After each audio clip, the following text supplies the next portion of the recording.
Ну, ицтаразей, шолом алейхем, рабой сай, тайрун ливы фрайнт und хавейрим, jiden und goyim.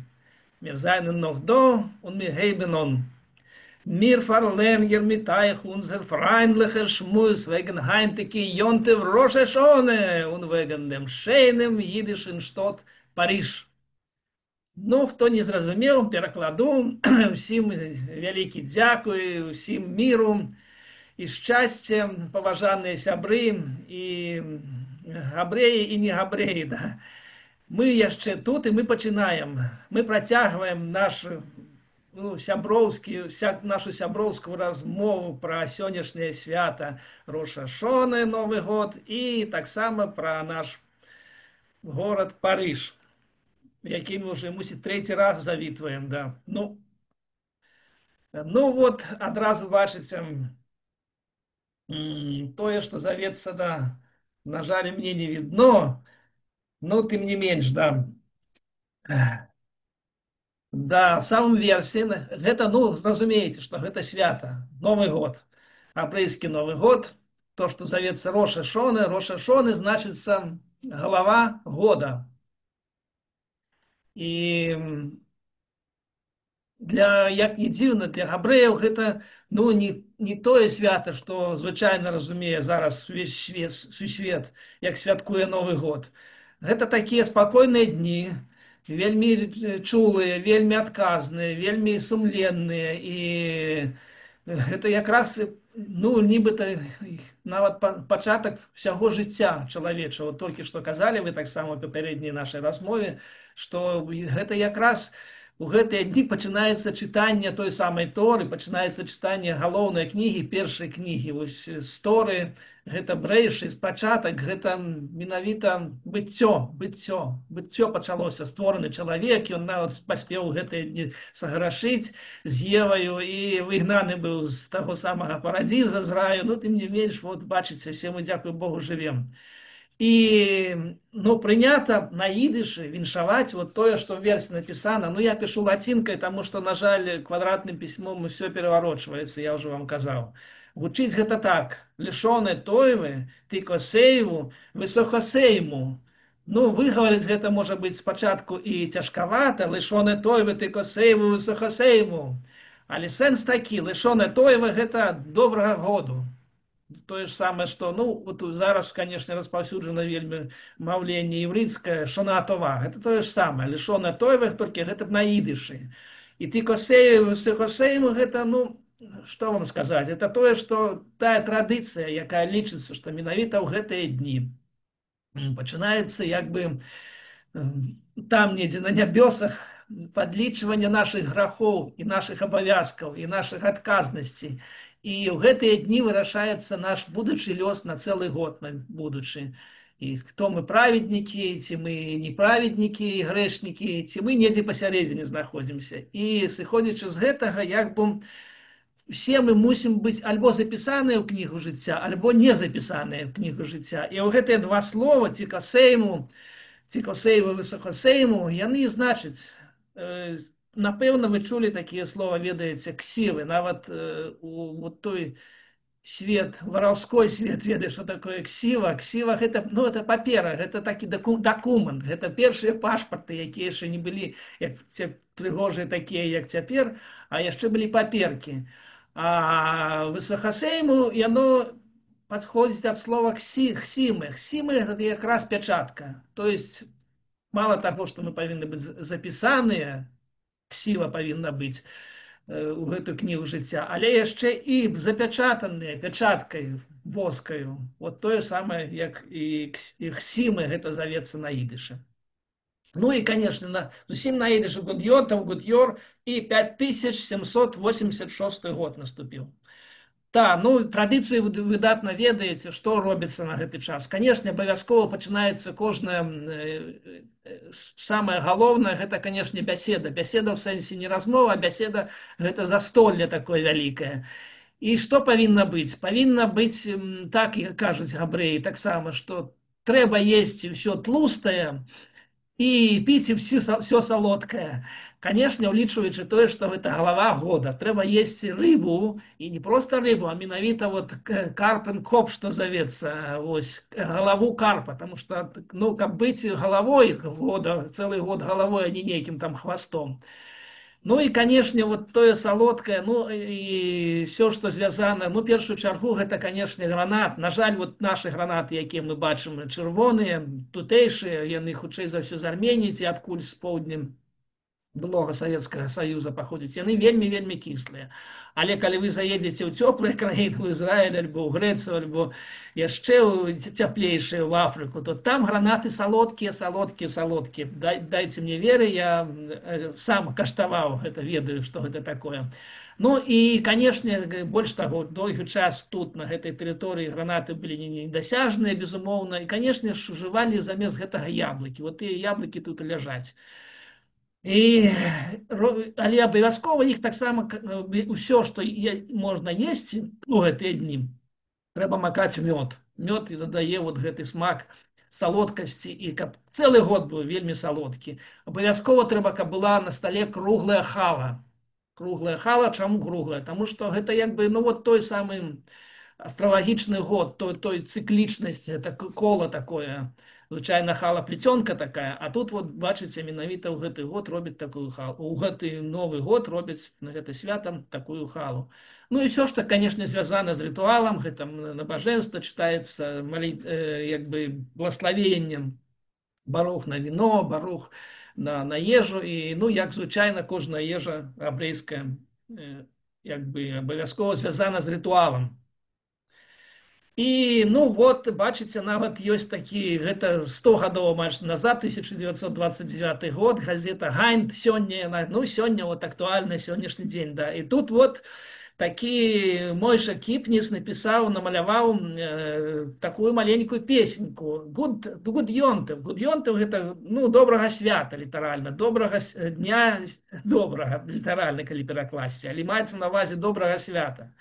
І гучыць там не так, Гуд Йонтев, Гуд Йонтев, да, від свей їден, wir so jeden seinen sich einer zum zweiten Gud Jontef und wie so der Gud Jontef klingt, ob verschieden in Meul von Volk, von Мойша Кіпніс. Ну, зразумела, што вот як вымаўляецца, як гучыць Гуд Йонтев, калі один габрэй перадае прывітанне і віншаванне з новым святам, як это гучыць. Гуд Йонтев, ну, такое, бачыце, ігрывае, да. Добра, ідзем далей. Ну, тры асноўных, як бы, паняцця. Яны ў ідышы, і все гэта са старажытнай габрэйскай мовы паходзяць, слошен койдыш, да, са святой мовы. Гэта тры тэрміна: чуве, тфіле і цдоке. Вот што трэба усе гэтыя дні як бы рыхтавацца да таго самага свята праз 10 дзён пасля, ну уже менш уже 6-7 дзён засталося да Йом-Кіпура. Йом-Кіпур гэта судны дзень, калі вот вырашаецца ўсё, пра што мы сёння гаварылі. Чувы гэта пакаянне, вот у гэтыя дні якраз все абавязкова павінны прабачэнне прасіць адзін у аднаго, падумаць пра свае нейкія не надта добрыя ўчынкі, што можна зрабіць, каб іх не было ў наступным нашым жыцці. І, канешне ж, параіць таго самага ўсім сваім сябрам, людзям, родзічам, блізкім. І, канешне, ну, безумоўна, гэта звязана з малітвай. Тфілы — гэта малітва. І цдока — гэта, ну, на кожнае свята габрэйскае, не толькі на свята, а проста самае асноўнае, адно з самых асноўных у паводзінах габрэяў, рэлігійных асабліва габрэяў, гэта, канешне, міласціна, што заўжды з кожнага прыбытку вось тую дзесяціну трэба нейкім чынам аддаць людзям, якія запатрабуюць гэтай дапамогі. І, канешне ж, на другі год новага года, на другі дзень, на першы другі дзень на гэта новага года, ён ужо прайшоў, уже сёння уже у нас уже чацвер, гэта было панядзелак, аўторак, серада. То яшчэ ёсць такі вельмі цікавы рытуал і рэлігійны. Завецца ён ташлых. Ташлых на ідышы, ташліх, здаецца, на сучасным іўрыце. Ташлых — гэта што такое? Ташлых — гэта, ну, пераклад гэта слова прыблізна азначае тое, што я мушу ўкінуць. Мушу кинуть, что я мушу кинуть? Я мушу свои грехи кинуть, треба пойти до раки, до воды, до озера, до моря, да. Ну, некалі гэта ў Торы пішецца, пісалася ў пучыну марскую, то есть менавіта океан, некі мора трэба кинуть. І са сваіх кішэняў вытрасці все крохи, все гэтыя грэхі, што грахі, якія засталіся, все выкинуть у воду. Ну и вот вельмі шмат фотаздымкаў і малюнка, вот малюнак хасіды стаять таксама і вот тут на по-нямецку зычыць сюда і на іўрыце зычыць адзін аднаму, но глюклихер zum neuen Jahr, да по-нямецку. Шчаслівага новага Мазалдыкен Good Year. Добра, ідзем далей. І ну вот ізноў жа наш любімы з вами Парыж, без яго мы ніяк, ад Лавуара да Луўра.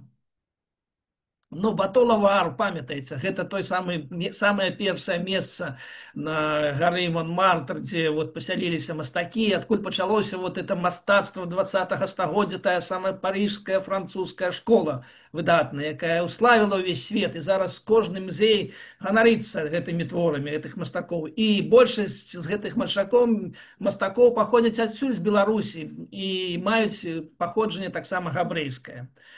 І вот той самы остраў, які вы бачыце, гэта на сярэдзіне сены ён знаходзіцца, Сітэ так званы, то ён менавіта з яго пачаўся весь горад. Я ўжо казаў пра гэта вам мінулы раз. Тым не менш, мы працягваем гэту размову. Вот Іль де ля Сітэ. Это малюнак 17 стагоддзя.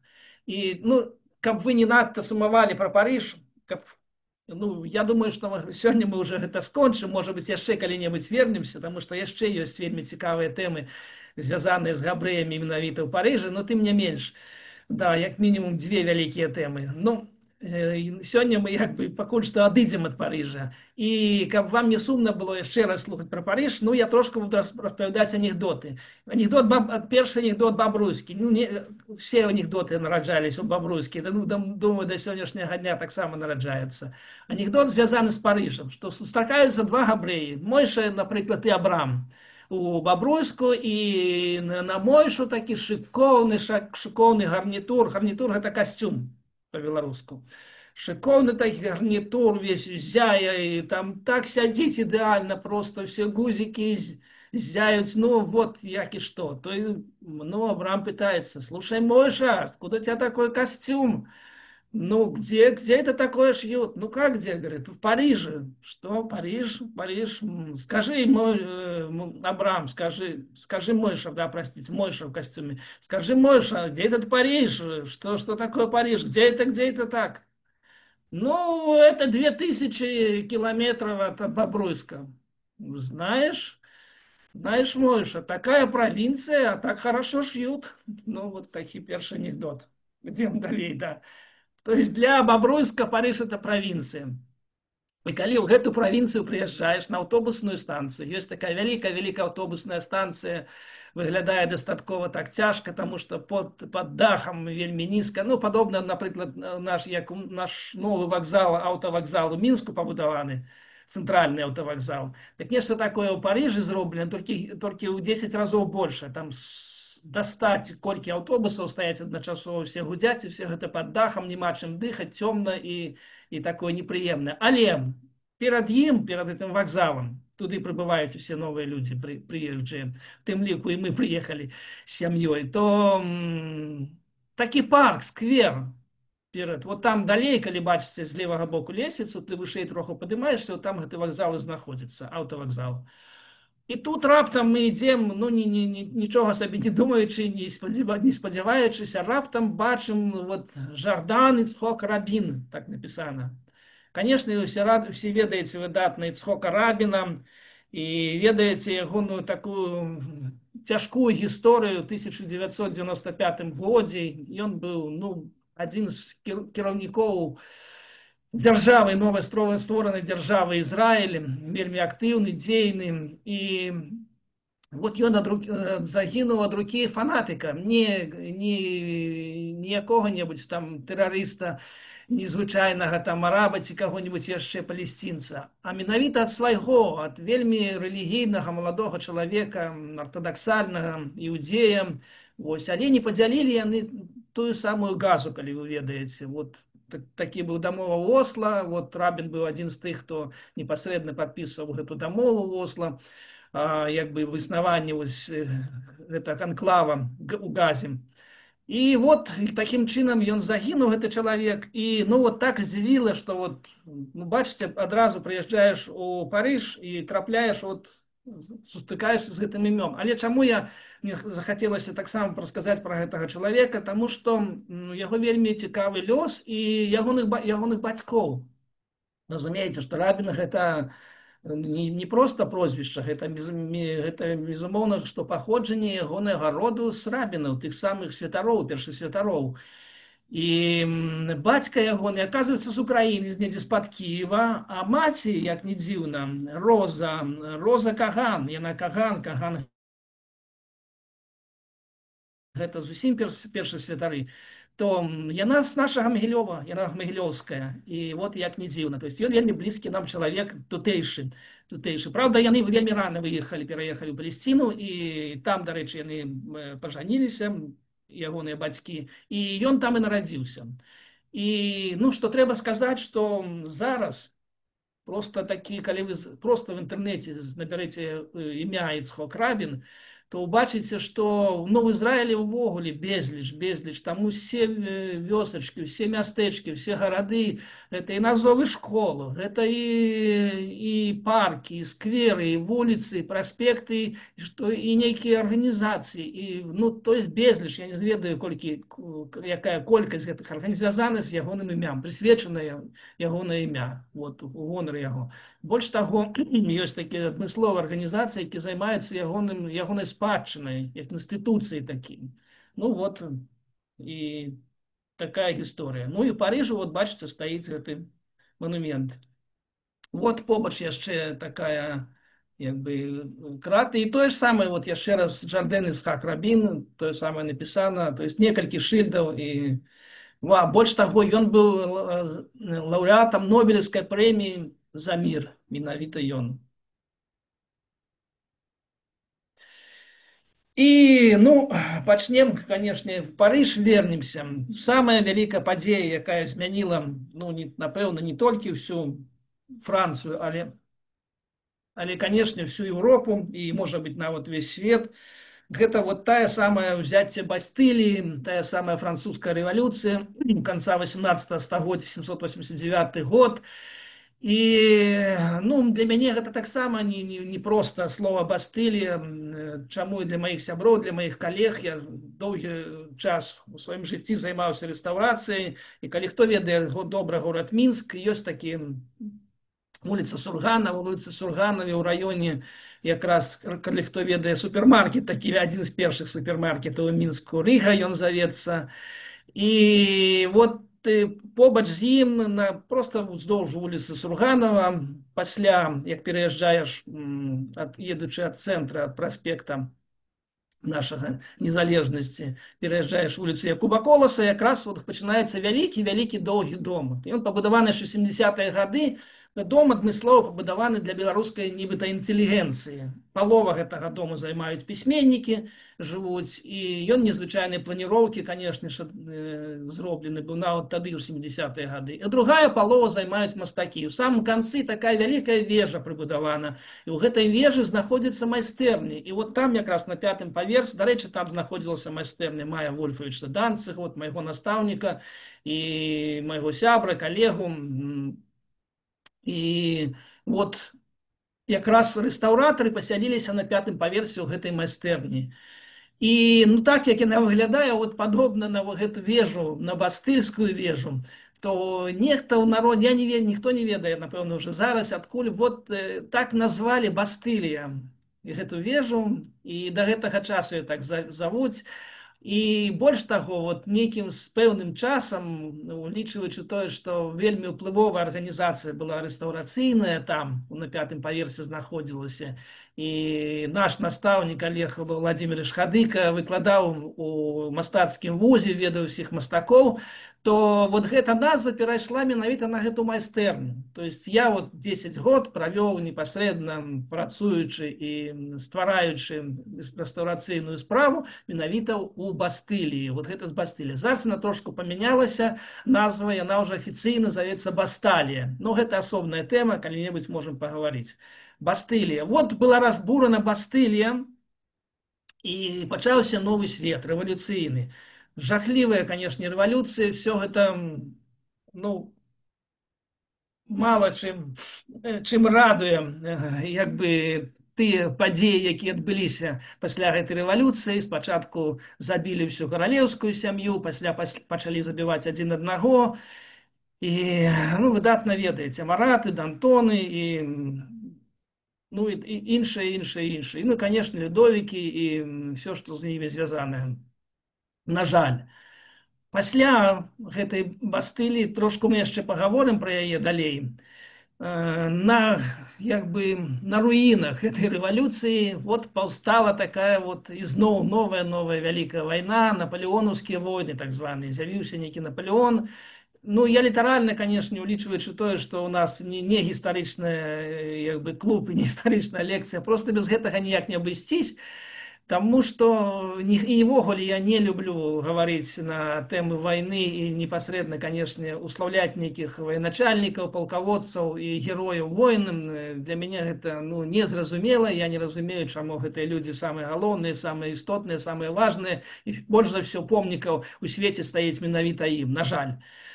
Але тым не менш цікавая тэма тое, што менавіта Наполеон упершыню за все вот 2000 гадоў, што ну трошку менш за 1800 год пасля вот разбурэння храма Иерусалимского, і калі габрэі мусілі пайсці у голас, у выгнанне, то менавіта ён першы, ну не ведаю, гэта быў папулізм, гэта было невядома, што нейкія ягоныя пэўненасць нейкая ў гэтым.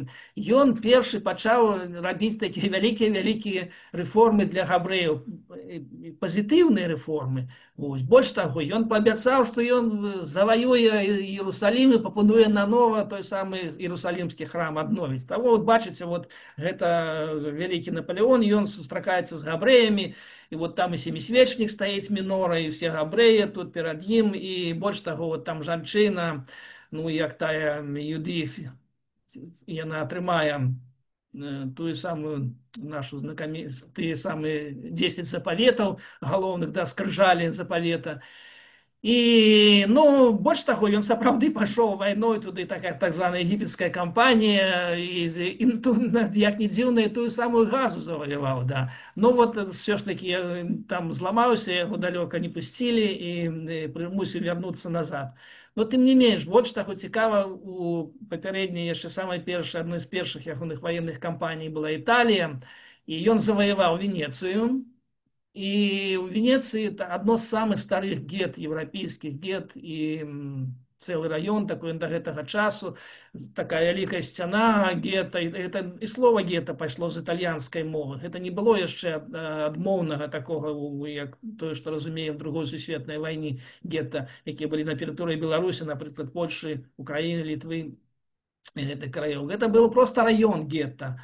І ён першы раскрыў гэтую браму гета і даў свабоднае, вольнае жыццё габрэям. Ну, безумоўна, гэта доўга існаваць не магло, і свет вельмі хутка памяняўся. Тым не менш, трэба гэта ведаць, і ну, па-рознаму, вельмі па-рознаму ставіцца. Калі ўжо пачалася вайна на нашай тэрыторыі до 712 года, то вось тутэйшыя габрэі, асабліва тыя ж наірсоны, тыя самыя нашы хасіды, яны былі супраць, і нават моцна вельмі падтрымалі расійскую армію. І, ну, тым не менш, нават ёсць анекдот звязаны з Наполеонам, яшчэ адзін бабруйскі анекдот, і яго расказваюць звычайна на экскурсіях па Бабруйску, што нібыта вот там, дзе зараз крэпасць Бабруйская, яшчэ да гэтага там цячэ рака Березіна, на беразе стаяла карчма.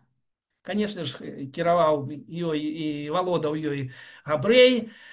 І вот так здалася, што Наполеон раптам, гэта было ўжо холодна, зімой было, і ён раптам захварэў нейкім там запаленнем лёгкіх, вельмі моцным. І ніхто не мог даць рады, дактары самыя лепшыя французскія, все ўжо не ведаюць, памрэ бедны наш імператор, не ведаем, што рабіць. Ну і яго вот у карчме было цёпла, там тапілася печ, і больш таго было, што выпіць, напэўна. Яго прывялі туды. І што ж? Гэты самы габрэй, карчмар, прапанаваў: давайте, дайте мне вашего імператора, я его вылечу. Что вы думаете? Что ён зрабіў? Ён вытапіў хлебную печ, вялікую хлебную печ. Тады яшчэ лазняў не было ў такім паняцці, як цяпер. І взяў гэта, на насілках насілі Наполеона, все перапалоханыя ягоныя слугі бліжэйшыя, але ён настояў на тым, каб яго просто засунулі ў печ на гэтых насілках. Ён там добра прапацеў, пасля яго вынулі, налілі яму этой нашай сівухі беларускай, добра, ён глынуў. І ведаеце, назаўтра ён быў здаровы Наполеон, пашоў далей ваяваць на Расею. Вот такая гісторыя. Але ёсць пацверджанне, гэта ж, канешне, міф, напэўна, але ёсць пацверджанне вялікае, што ад гэтага часу нібыта Наполеон за ўдзячнасць за гэтаму Мойшу ці Лейбу, ён падарыў яму тых самых вялікіх ламавых коней. І вот аж да самай другой сусветнай вайны ў Бабруйску былі самыя знакамітыя людзі, гэта менавіта вот тыя балаголы, якія вазілі лес. Ну, гэта была вялікая прыстань, вялікія лясы там былі, там загатоўка леса весь час ішла. І яны вот на гэтых вялікіх вазах, на ламавых, махнатыя коні гэтыя вялікія, яны вот існавалі, былі там з напалеонаўскіх часоў, як не дзіўна. І ну вот праславіліся гэтым. Чытайце выдатныя кніжкі пад Бабруйск, гэта, канешне же, той самы Сівела, Ефраім Сівела напісаў, і «Інвалідная вуліца», і, канешне, Абрам Рабкін «Вниз по шоссейной улице» зовется. Два абсолютно гениальных творы про Бобруйск варта прочитать. И там все про гэтых балагол написано, и про гэты выпадок. Больше того, Одессиды, коли вы читали еще и Бабеля, Исаака Бабеля, так само Ицхокин, Исаак Бабель, то ён напісаў якраз пра Бені Крыка, а вот бацька Бені Крыка, ён прыязджаў і дамовіўся ў Бабруйск, прыязджаў, дамовіўся бабруйчан, купіў вось гэтых самых коней ламавых. І ў Адзесе таксама доўгі час вот на гэтых конях, махнатых конях, таких дужых, крэпкіх, з шырокімі спінамі, гэта все працягвалася і там. Ну, что нам істотна? Не хочется, конечно, казаць пра гэты жах рэвалюцыі, і, на жаль, гэта заўжды бывае так, што пачынаецца з добрымі намерамі, але ў рэшце рэшт прыходзяць самыя падліцы і негадзяі, скажем так, і варочаюць невядома што. Все ж таки, тым не менш, у рэшце рэшт, вот гэта самая вялікая, самая знакамітая плошча Францыі завецца Place de la Concorde, плошча згоды, согласия, згоды. І вось менавіта тут, як бы, ну, так было прынята ў рэшце рэшт, што вот тут мы пагадзімся, мы даруем ўсіх свае грахі, якраз пра гэта сучасна, суадносна з нашым сённяшнім святам, што менавіта сёння трэба дараваць усім некія праступкі, грахі, і вот яны адзін аднаму даравалі, нібыта дамовіліся, што мы цяпер, у нас будзе рэспубліка, будзе дэмакратыя, і вот прысвечана гэтаму якраз вот зроблена вялікая плошча. Плошча была давно зроблена. Это была Каралеўская плошча, Людовік яе перабудоўвалі, Наполеон ёй таксама там, як бы, менавіта там стаяў аднаму з Людовікаў здаравенная конная статуя, яна была скінутая у рэвалюцыю. Ну, тым не менш, вот уже ў канцы 19 стагоддзя сюды перавезлі з Егіптам былі нейкія адносіны напаўкаланіяльныя у Францыі. І адзін з такіх шахаў, уже мусульманскіх, безумоўна, шахаў, не звязаных з егіпецкай культурай, вот падарыў аж 2 абеліскі, здаравенных абеліскі з іерогліфамі, яны ўсе цалкам спісаны, гіганцкія такія, я не ведаю, колькі яны метраў, каля 30, здаецца, метраў гэтых абеліскаў, гэта з граніта, як это рабілася, як это магчыма ўвогуле было тысячы гадоў, 3000 як мінімум гадоў таму назад, тым не менш, вот, і як это перавезлі французы, ну не маючы таких кранаў і ўсяго. Вот там нават ніжэйшыя часткі на пастаменце зроблены пастамент новы, там вот залатым золатам блішчыць, бачыце, якраз зроблена як тэхналогія перавозкі гэтага абеліска менавіта ў Паріж. Ну вот да гэтага часу ён стаіць. Больш таго, яго зверху яшчэ і пазалацілі. Мало того, вот гэтая самая плошча якраз от таго часу, калі тут стаяла гільяціна, і вот усіх спачатку каралеўскую сям'ю, а пасля уже рэвалюцыянераў іх прапусцілі праз гэту калі гільяціну. А з правага боку той самы п'едэстал, на якім стаяў Людовік, здаецца, 16, калі памыляюся, то менавіта ягоную скульптуру якраз скінулі і пераплавілі якраз рэвалюцыянеры. І з той самай Бастыліі, якая была на другім беразе Сены, яе разабралі у рэвалюцыйны час, і на падставе вот гэтай якраз ідэі суадносін паміж дзвюма бакамі, паміж каб не розніліся французы, каб яны знайшлі нейкую згоду, лагоду паміж сабой, быў пабудаваны з гэтых камянёў мост, які таксама завецца Понт де ля Конкорд, мост згоды. І ну, тут абсалютна такія дзіўныя паводзіны і плошча ці мост, яны ну, суадносяцца. Плошча, якраз мост сам выходзіць на плошчу. А на другім баку, калі працягнуць далей, гэта адна з самых галоўных магістралей якраз Парыжа, і далей пачынаюцца так званыя Елісейскія паля. Трошку мы яшчэ пагаворым пра Елісейскія паля. Вот сучасны выгляд якраз гэтага Понт де ля Конкорд, ён захаваўся да нашага часу, вот уже 2 стагоддзі ён існуе, больш нават троху, і назоў яго захаваўся, самае галоўнае. І зараз это, канешне, вот я вам казаў уже, што 3 словы, якія акрэсліваюць якраз, ну, это девиз як бы Францыі, гэта на гербу напісана на французскім, напісана «Либерте, эгалите, фратерните». Свабода, равенства і братэрства. Вот 3 гэтых асноўных тэрміна. І все гэта пачалося менавіта вот ад рэвалюцыі, ну і, канешне, ад моста і ад плошчы Конкорд, згоды. Але калі перайсці гэты мост на другі бок, трапіць у гэтыя самыя сады райскія, вы памятаеце, да, што Елісейскія сады, гэта я мінулы раз сказаў, Элізіум, гэта ну, грэцкае разуменне, старажытнай Грэцыі, канешне, разуменне нейкага раю неземнога, на нябёсах, пэўне, да. І вот таксама там шмат розных, такі раён, ён вельмі там паркі вялікія, там шмат знаходзіцца нейкіх амбасад розных краін, нават нейкія жылыя часткі ёсць, адміністратыўныя будынкі, дастаткова вялікая з аднаго бока вуліцы, з другого бока вуліцы знаходзіцца, нават все мемарыяльныя там праходзяць падзеі, таму што ў самым канцы гэтай вуліцы знаходзіцца трыумфальная арка, знакамітая парыжская трыумфальная арка. І вот таксама выпадкова, абсалютна, мы хадзілі, просто па парках гулялі, сярод птушак, да, і папугаяў. Там вельмі шмат жыўнасці, дарэчы, да, як не дзіўна, такім вялікім горадзе. То ізноў жа, яшчэ аказваецца, што вот там нейкі невялікі скверик, і ён прысвечаны ізноў жа Іцхоку Рабіну. Вот, в 96-м годзе ён адкрыўся, і да гэтага часу вот такая таблічка вісіць, і стаіць, да. Вот прыгожыя вельмі такія яліны, каля іх знаходзіцца гэта таблічка, і таксама вот ушаноўваецца такая памяць гэтаму чалавеку. Як незвычайна. Лувр. Давайте все ж таки, як я вам абяцаў, дойдзем до нашага Лувра, і нарэшце, да, з 3-го разу.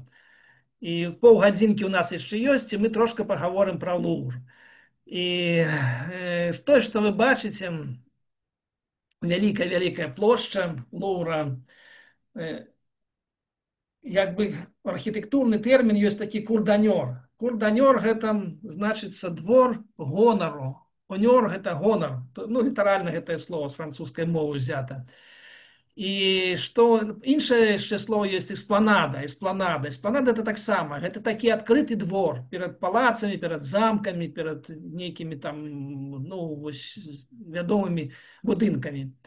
І што цікава, гісторыя Луўра вельмі вялікая, старажытная. Гэта 11-12 стагоддзе. Пачаўся будавацца вельмі, вельмі прыгожае месца на беразе ракі, той самай Сены. І, канешне, цэнтр самы горада, тыя самыя каралі, самыя яшчэ, я ж кажу, з 12-13 стагоддзя, яны ўвесь час спрабавалі там будаваць замкі. Замкі мяняліся, перабудоўваліся. Аднаму было мала, другому больш. Яны павялічваліся. Замкі былі, як наш мірскі замак, яны былі квадратныя альбо выцягнутыя, але цалкам закрытыя. Не было вось гэтай магчымасці экспланады альбо курданёру. То есть курданёр, это значит адкрыты двор. Гэта літара П такая, як бы, калі паглядзець зверху. Але тым не менш, у турэшце рэшт, і зноў жа паўдзейнічала рэвалюцыя, апошні такі крок, калі з каралямі вось так жорстка паступілі, зрабілі, то якраз вот гэты весь палац, уже каралеўскі палац, ён быў перададзен пад музей, менавіта пад музей, які належаў усяму французскаму народу.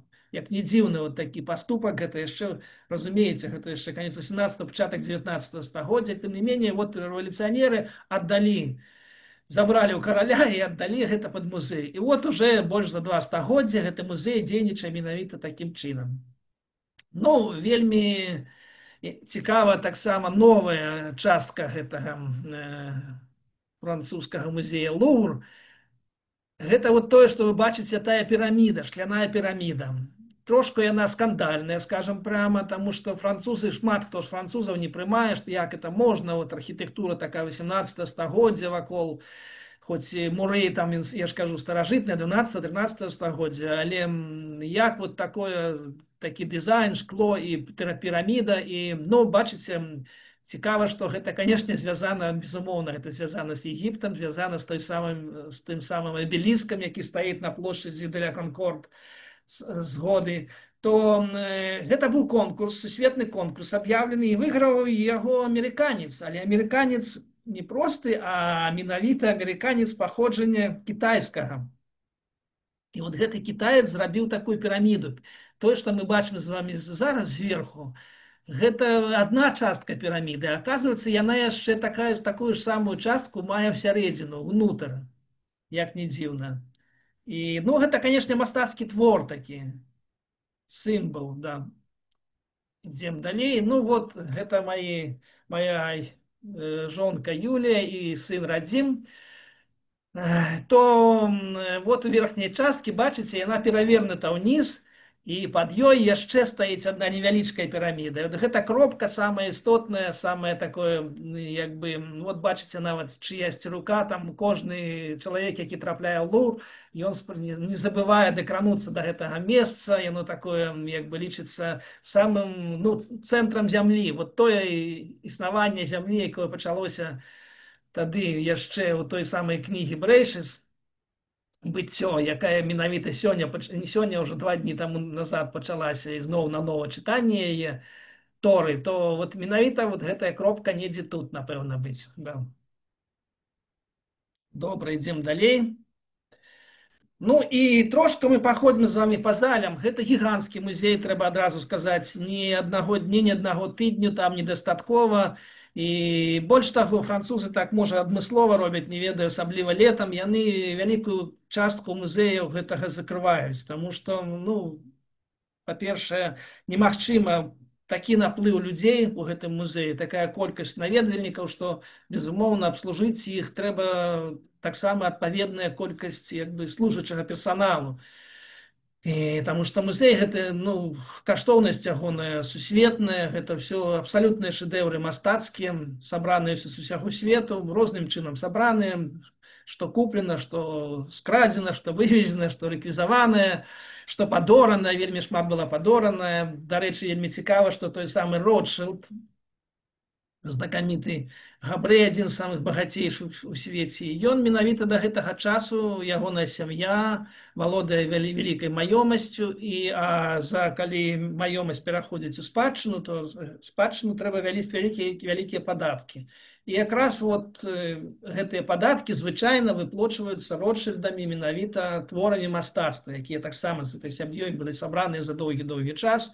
І больш таго, адзін з іх, з Ротшильдаў, ён просто падараваў вялікую калекцыю мастацкіх твораў, асабліва жывапісу, ну і скульптуры ў тым ліку, менавіта гэтаму музею.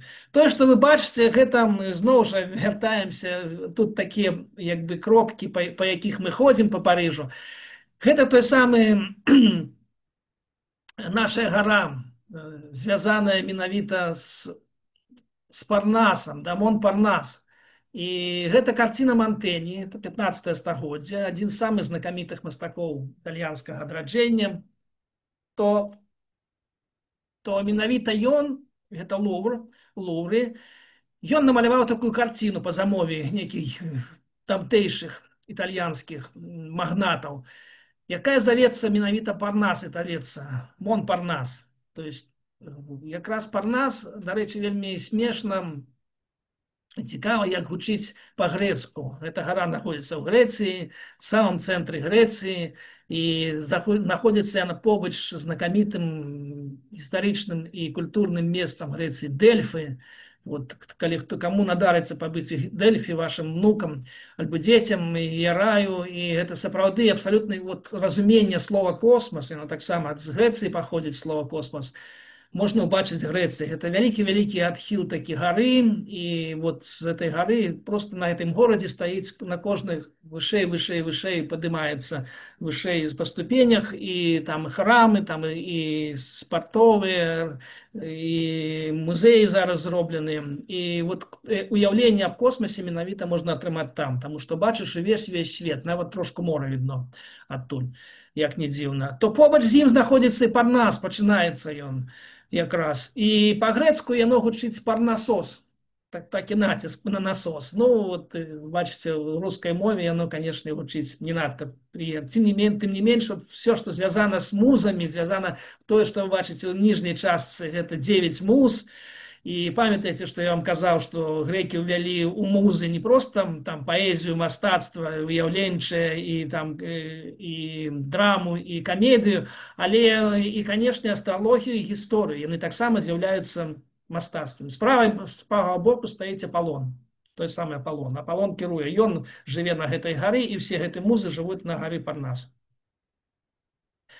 І, канешне ж, як у самім Парыжы ёсць такія месцы, дзе збіраецца безліч, вялікая колькасць людзей. Это, канешне, тая самая Трыумфальная арка, это самая двор Лувра, гэта той же самы Версаль, гэта тая ж самая Эйфелева вежа, гэта той же самы Монпарнас, это той же самы Монмартр, і некалькі іншых месцаў, дзе безумоўна, гэта турыстычны такі бум, яны азначаны, зараз даступнасць на кожным тэлефоне можна ўбачыць, паглядзець, што можна глядзець, што можна. Збіраецца вялікая колькасць людзей. То у Лувры ёсць таксама некалькі карцін, не толькі карцін, але і скульптур, такіх азначаных, нібыта выбраных. Я не ведаю, як можна было выбраць сярод тысяч, там 30 тысяч карцін, такія лічбы нейкія астранамічныя, якія проста агледзець па адной мінуце, гэта трэба паўжыцця патраціць на гэтыя карціны. Але нейкім чынам азначаныя. Адна з іх карцін, бачыце, тут цалкам, як не дзіўна, адны тыя ж самыя кітайцы стаяць. Той кітаец пабудаваў для іх піраміду, і яны зараз разумеюць, што ўжо цэнтр міру, Кітай гэта значыць цэнтр міру, да, гэта сусвет весь, краіна іхная. А тут нават, бачыце, аказваецца і Лувр. І зараз вялікая колькасць кітайскіх грамадзян прыязджае, все 1,5 мільярда гатовы прыехаць у Парыж, трапіць у Лувр, таму што там вельмі цяжка туды трапіць, трэба абавязкова за месяц запісвацца праз інтэрнэт, і вельмі дарагія білеты, канешне ж, каштуюць. І каб тую самую, бачыце, Эжен де Лекруа, Свобода на баррикадах. Это тая самая революция знакомитая. Правда, она і паўтарылася, у іх яшчэ была і яшчэ была французская камуна, яшчэ амаль праз 100 гадоў, уже пазней, да, в 19 стагоддзі. Вот так яны збіраюцца. Ну, для мяне больш цікава, канешне, ціхія месцы, незаўважныя, дзе няма столькі народу, няма гэтага ажыятажу, няма гэтага вот глобалізацыі. І няма як бы, ну, трэба разумець, што все ж таки все самае лепшае у мастацтве, асабліва, канешне, не толькі ў мастацтве, я думаю, у жыцці, яно знаходзіцца трошку збоку, трошку на перыферыі, трошку вот недзе так побач з самым таким громким і шумным.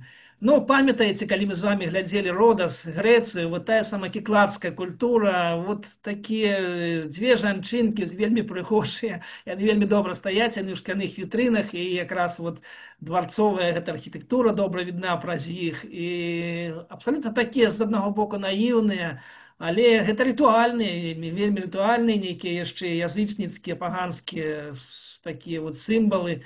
І ніхто ўжо зараз не ведае, якія яны багі, тым не менш, вот, нават з птушкамі адна, другая з чалавечымі фігуркамі намаляванымі. Ну, это самыя старажытны як бы творы мастацтва, якія дайшлі да нас. Кераміка грэцкая, старажытная грэцкая, гэта кікладская культура, альбо крыта-мікенская культура, яна яшчэ завецца.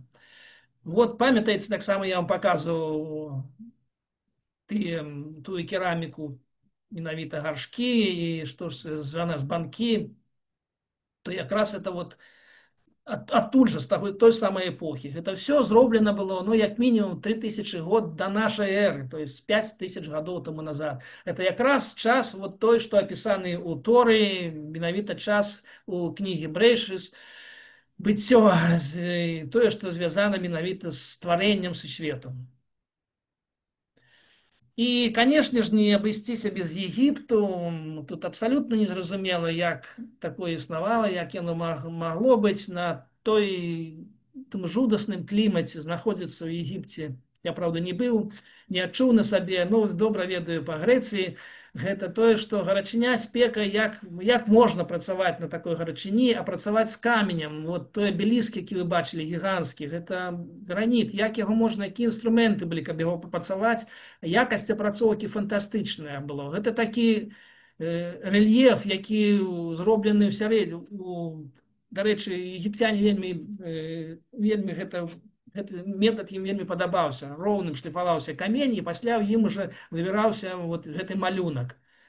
Такі негатыўны малюнак. Да. Бо звычайны рэльеф, горэльеф, ён як бы выступае на вонкі, а тут наадварот зроблена. І вот танчайшы, абсалютна танчайшы малюнак, больш таго, ён яшчэ размаляваны, быў падкрашаны, і іерогліфіка звязана кампазіцыйна ўсё гэта зроблена. Гэта, ну, просто вот цуд жыцця, і, канешне, ну, той самый Жен де Лекруа і побач, шчыра сказаць, не стаяў. Ён хорошы мастак, я вельмі люблю французскае мастацтва, тым не менш, канешне, вот такія творы мастацтва, дзе амаль што ніхто не падыходзіць да гэтай пліты. Да. На жаль, я ж кажу, што якраз вот у летом, асабліва ў жніўні, зачыняюць самыя цікавыя залі, як напрыклад, для мяне. Гэта, безумоўна, іспанскае мастацтва, калі вы памятаеце, гэта Эль Грэка, гэта Гойя той самы, гэта, канешне, Веласкес, і шмат Зурбаран, такія імёны, якія, ну, вот, просто стварылі мастацтва, якое да гэтага часу вельмі запатрабаванае. І, канешне, на жаль, закрыты быў зале, это не зала, а менавіта зале, гэта вялікая частка зале галандскага мастацтва. Ну, зараз нідерландская завецца. Галандцам чамусьці не падабаецца называць себе Галандыяй, яны звычайна завуць себе Нідерланды. І Вермеер Дельфскі, вот такое імя, адно з самых звучных, які напісаў не шмат карцін, некалькі дзесяткаў, я думаю, ну, можа, троху больш. Але кожны ягоны твор абсалютны шэдэўр. Ну, і менавіта вось гэты астраном ці астролаг, ён так і так яго называюць. І бачите, ён трымае гэту сферу. Вот тое, што я вам казаў, якраз яна звязана з Новым годам, габрэйскім Новым годам, з Рош-ха-Шоны, што гэта тая самая галава, круглая галава, гэта той самы сусвет, які пачаўся стварацца менавіта. Ну і вот тут як бы супадзенне такое, таму мне вельмі прыемна паказаць ім карціну. Хоць я гэтай карціны не мог агледзець, таму што яна зачыненыя зале. І яшчэ адно, мне хацелася звярнуць вашу ўвагу на тое, што вельмі часта, вельмі характэрна для мастацтва, і гэта вельмі зразумела якраз па старажытным мастацтве, па грэцкім, якое дайшло да нас вельмі фрагментарна, вялікімі невялічкімі кавалачкамі, нейкія кавалкі мрамару, нейкіх калон, напрыклад, Грэцыі, альбо абломкі скульптур. Ну, ведаеце выдатна, канешне, тую самую Ніку Самафракійскую мы яшчэ ўбачымся, якая з адным крылом без галавы і рук. Это ведаеце тую Афрадзіту, да, вось тую мілоскую, да, Венеру мілоскую так званую, дзе яна таксама без рук. На жаль, вот зараз рэклама вельмі беларуская карыстаецца ёй. І гэта так трошку крыўдзіць мяне, напрыклад, да. То варта зразумець, што вельмі часта ёсць такое паняцце на лацінскай мове парс про toto. Парс про toto значыцца часцінка замест цэлага. І вот часцінка мастацкага твору часам значна больш гаворыць пра ўвесь твор. Яна больш выразная, больш яркая, яна большая па памеру, чым весь твор. Вот такое бывае. Вот накшталт вот гэтага, бачыце, вот я так, гэта французскі жывапіс там 16, 16, 17, 18 века, такі Жан Фуке, і з некалькі было жанаў там. Цікавыя мастакі, не надта яны вядомыя, нават самі французы так іх не вельмі шануюць. Яны больш шануюць 20 стагоддзя, вот гэтую школу парыжскую. Але танчайшы жывапіс, все гэта зроблена абсалютна па-мастацку і кампазіцыйна, і задумай вось той вобраз, мастацкі вобраз, па якім з вами казалі мінулыя разы. Все гэта прысутнічае. Таму давайте мы просто вот па маіх фотаздымках, тое, што я здымаў, на жаль, вельмі часта там блішчыць асвятленне, таму, але вот фрагменты тых карцін, мастакоў безліч, імёнаў запомніць. Я ж кажу, што я ўсё жыццё займаюся мастацтвам, але большую частку гэтых імёнаў я не ведаю. Мы ніколі не бачылі іх кніг, не бачылі гэтых мастацкіх твораў, але іх сапраўды безліч, што французскіх, што італьянскіх, што іспанскіх, што галандскіх. Ну, разумееце мяне, да? І вот просто кавалачкі паглядзім, вот, наколькі тонкі жывапіс, наколькі вот каларыт, і ўсім гэтым творам 500, як мінімум 400, 500, 600 гадоў. Разумееце?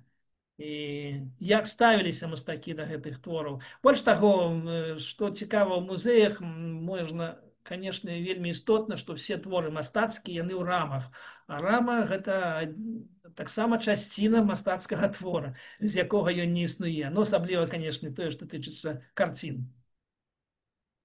Дарэчы, вот тое адно з першых аўтодафе, на жаль, яно паўтараецца, гэта хутчэй за ўсё Александрія, спальваюцца кнігі ў Александрыі, калі нейкія барбары заваёўвалі цывілізацыі, то яны першую чаргу палілі кнігі.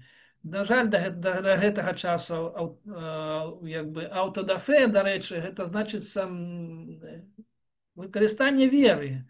Дафе гэта якраз вера, то есть это сімвал веры. Вот сімвал веры гэта было спаліць кнігі. На жаль, да сённяшняга дня гэта вельмі істотна. Я не буду называць краіны, але вот там, дзе мы жывем, самі гэтай тэрыторыі, зноў забараняецца частка кніг, зноў пераглядаецца, што можна чытаць, што нельга, што адпавядае чалавечаму гонару, што не адпавядае. Вось, на жаль. І, ну, вот таму вот я сфотаграфаваў гэту карцінку. Ну, вот адзін таксама з французскай школы. Конечно, ведаеце нямецкіх мастакоў, там Кранахар, альбо Дюрера, но вот французскія, той же самы Фуке, гэта абсалютна вот такі ж самы жывапіс і такая ж самая незвычайная прыгажосць.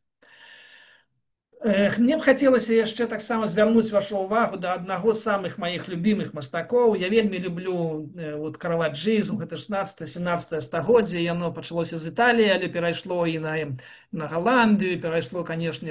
Я мінулай вясной мы размаўлялі з вами про Рэмбрандта, хто мяне слухаў, вы слухали. Ён таксама гэтай школе, караважыцкай школы.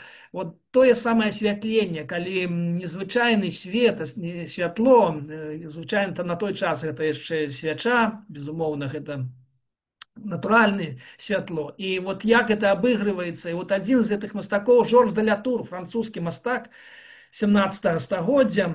И для мяне вот один з самых-самых улюбёных, і я меў магчымасць там якраз паглядзець цэлы шэраг ягоных карцін, і вот як гэта робіцца. Гэта святы Іосиф, і ён быў плотнікам, вот якраз гэта і перададзены той момант, калі ён свідруе нешта такое. І сын трымае, напэўна, Ісус трымае тую самую свячу, ён закрывае само святло, крыніцу святла ён закрывае рукой, і вот гэта святло вырывае нейкія кавалкі, фрагменты жыцця, і вот яны, гэтыя самыя фрагменты, это зноў жа парс протота. Большую частку мы не бачым, яны ў цемені, яны скрытыя, але вот тыя часткі, што мы бачым, яны значна больш выразныя, істотныя, характэрныя і ствараюць той вобраз і тую самую кампазіцыю. Паглядзім, вот это фрагмент, вот это нават мой фотаздымак, да, этой карціны. Вот яшчэ адна, бачыце, якая выразнасць, кампазіцыйная выразнасць, якая вот кінематаграфічнасць. Я на сабе адчуў гэту кінематаграфічнасць. Вот год таму тут здымаўся ў Брэсце, здымаўся фільм пра брэсцкую крэпасць чарговы. І, на жаль, троху ён заідэалагізіраваны. Але тым не менш, мне прыйшлося вельмі блізка знаходзіцца, таму што я кансультаваў, там раптам там ідыш спатрэбіўся, альбо маўленне, як габрэі тутэйшыя маглі гаварыць, ведаючы ідыш, як маглі гаварыць на рускай мове. Такі стварыць нейкі штучны дыялект прыходзілася. Але вот это все здымалася ў самой крэпасці брэсцкай. І вот калі я пабачыў гэтае асвятленне, все, конечно ж, там это ж все запальваліся, свечкі нейкія і лампады нейкія, то вот адразу згадаўся гэты мастак. Я нават з рэжысёрам размаўляў, прапанаваў яму, што можна было б неяк трошку, ну, мне хацелася ўвесь час адвесці гэты фільм вот менавіта ад той ідэалагізацыі, ад той як бы актуалізацыі сённяшняга дня. І зрабіць нейкі мастацкі твор, хаця бы вот по самому кадру, по самому, ну, на жаль, гэта так не надта, хоць трошачку паўздзейнічала, да. Я яшчэ не бачыў сам фільм, ён уже выйшаў уже ад вясны, на 9 мая ён рыхтаваўся, пачаўся, я не бачыў яго, трэба паглядзець, але вот, да, промень все ж таки адзін запусціў, я якраз вот у гэту цемру, сонечны промень, промень надзеі, вот. Тое, што завецца. Вот гэта все ж таки яны прыслухаліся. Ну, не шмат, на жаль. Ну, вот мне хацелася, я паказваў рэжысёру гэтыя карціны, і, ну, думкі ў іх былі іншыя трошку. Гэта вот хлопчык, які раздувае нейкую, не свечу, а нейкі ну, вугаль, пэўне за ўсё, да. Ось. Яшчэ гэта сон Якова, это анёл яму явіўся. І зноў жа, бачыце, свяча рукой закрыта, але вот такія нейкія невялікія фрагменты святла вырываюцца і ствараюць надзвычайную кампазіцыю. Ну, вельмі кранальныя творы для мяне асабліва. І яшчэ адзін, да, гэта ўжо трубку курыць, да, піпку. Такая карціна вельмі цікавая. Таксама это все Лувр, гэта ў Лувры все знаходзіцца. Гэта вот той самы Шулер. Шулер, я паказаў гэтую карціну, таму што слова Шулер, яно ідышнае, шул гэта школа, это сінагога, а Шулер гэта таксама чалавек звязаны са школай, але вот у гэтых мовах, у нямецкай мове, гэта стала такі падманшчык менавіта. Ну, пэўне ж шкаляры былі падманшчыкамі, безумоўна. Ён, бачыце, за спіной хавае з левага боку бубновага туза. Яшчэ цікава, што на многіх шмат якіх творах, асабліва старых, от 14, 15, 16 стагоддзя, ўсіх італьянцаў, іспанцаў, і французаў, і галандцаў, безумоўна, прысутнічае габрэйскі шрыфт.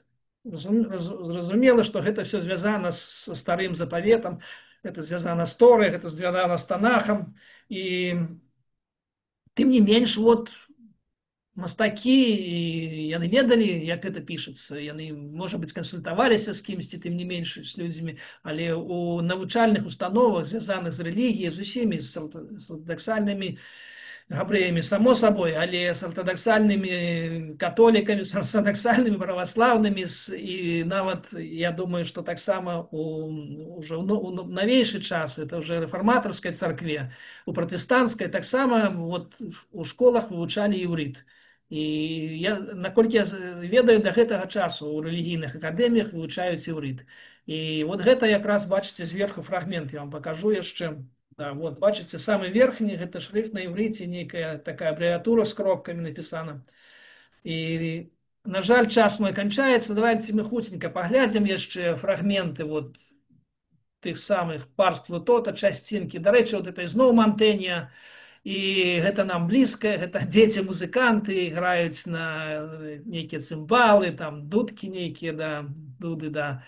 Ну вот хацелася пагаварыць зноў жа пра Грэцыю, тую самую Ніку самафракійскую, тое, што я вам казаў. Бачыце, яна без галавы, без рук, з адным крылом, но тым не менш это абсалютны шэдэўр. Гэта вот тое, што я вам казаў пра мастацтва напрацоўкі каменя, калі камень ён з аднаго боку дыктуе кампазіцыю твора, а з другога боку ён з'яўляецца тым, не дае магчымасць гэта лёгка рабіць. Трэба весці барацьбу з камянём, каб атрымалася сапраўдная скульптура. І вот грэкі гэтым абсалютна валодалі ўжо 3, 4, 5 стагоддзі до нашай эры, 2500 год таму назад.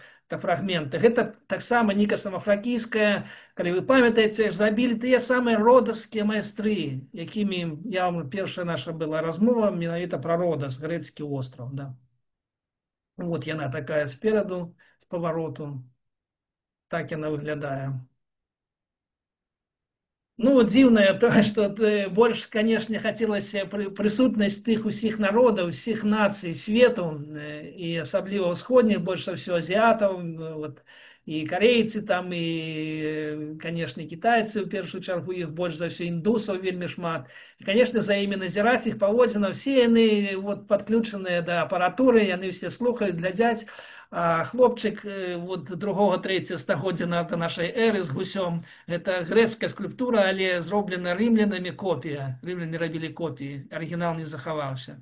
Ну і вот такія смешныя кітайкі, кітаянкі сядзяць і, канешне, глядзяць карцінкі. Ім цікавей глядзець карцінках, чым у жывую саму скульптуру. Да. Вот это итальянские мастаки, самые знаменитые, да, Джотто, Паоло, Донателло, Манетти и Филиппо Брунеллески, архитектор и мастак. Ну, нема часу про их поговорить. Дошли до Леонардо да Винчи, вот тут не видно Леонардо да Винчи, але вот то, что там робится зараз перед ім, вот той самый, памятаете, коли я вам казал, вот все ж таки вот видно эту картину, вот далечині она ў цэнтры сам. Яна забронированным шклом, падысці да яе немагчыма, бачыць там нічога немагчыма, але кожны чалавек, прыйшоўшы туды у Лувр, ён першую чаргу бяжыць туды, яны там натоўпы, там чэргі, там ой, там, ну, невядома што робіцца. Але больш таго, ніхто не глядзіць моцна на эту карціну, але кожны спрабуе сам сабе зрабіць селфі на фоне якраз Джаконды. Ну, што ты зробіш, да. Зусім побач, там 4, як мінімум, творы сапраўднага Леонардо да Вінчы, вот адна з іх, это Анна Марія, Ісус Христос і Ахвяра. Ён зусім побач, у суседняй залі знаходзіцца, і там няма нікога, і можна агледзець. Вот, это абсалютна дзіўны шэдэўр. Паговорить, конечно, про Леонардо трэба асобна. Можа, калі-небудзь мы вернемся до гэтага. Хоць ён не быў габрэем, хаця не ведаю, паходжанне яго вельмі такое незразумелае. Ён незаконна народжаны дзіцёнак. Але вот разуменне яго, ягоны універсалізм, яго паводзіны і мастака абсалютна тое, што я вам казаў, што як і у Пабло Пікасо, ён увесь час рабіў нешта новае, ніколі не паўтараўся, рабіў бясконца эксперыменты, бясконца ён мусіў, з-за гэтага ён мусіў моцна пакутаваць, бо ён не канчаў ні адной сваёй працы. Ён все пачынаў, але кожны раз браўся з кожнай раніцы за нешта новае, за нешта незразумелае. Ад нейкай там пачынаючы ад космасу, ён першы пачаў лётаць, спрабаваць узлетаць, до нейкай зброі вайсковай, нейкія фортыфікацыі будаваў. Ну, не гаворыць пра тое, што мастак, жывапісец, ну, на жаль, вот ягоныя творы гэтага адзінкі. На адной руцэ, на двух руках добра. Можна пералічыць ягоныя дакладна вядомыя ягоныя мастацкія творы, ягоныя карціны. Все, хоць ён пражыў вялікае жыццё, памёр на руках у Францыска першага караля. Ну, выбачайце, гэта асобная тэма. Вот як скралі яе ў 1911 годзе. Памятаеце, я вам казаў, што абвінавачылі у гэтым крадзяжы, ніхто не ведаў, як скраў, хто скраў, што нібыта гэта Пікасо прыдатны да гэтай справы, што больш таго арыштавалі Гійома Апалінэра, мы пра яго казалі, нашага беларускага навагрудскага паэта. Ён сядзеў у турме, але дзякуй Богу, вельмі хутка яго, ну, доказаў ніякіх не было, не знайшлі. Аказалася, што гэта былы супрацоўнік гэтага музея, італьянец, вось Перуджа, ягонае прозвішча, быў такі вялікі мастак адраджэння Перуджіна, П'етро Перуджіна, это аднафамільца. Ну, это горад Перуджа, да. І менавіта ён звёз яго, спачатку спаў на гэтай карціне 2 гады, у Францыі, пасля ўсё ж такі перавёз яе ў Італію і спрабаваў там яе прадаць. Ну і, канешне, на гэтым пагарэў імгненна, і карціна трыумфальная, яе паказвалі ў кожным горадзе Італіі. Спачатку яна прыехала ў Францыю, ну і вот пачаўся гэты ажыятаж. Больш таго, існуе яшчэ некалькі Джаконд, ніхто не ведае дакладна, каторыя менавіта Леонардо да Вінчы. Всё ж такі я таксама аддаю перавагу менавіта Лурскай. Вот адна ў Прада ў Мадрыдзе знаходзіцца, другая ў прыватнай калекцыі ў Швейцарыі. Да, ну гэта асобная тэма. Добра, даруйце мне, што я гэта ўсё ўставіў.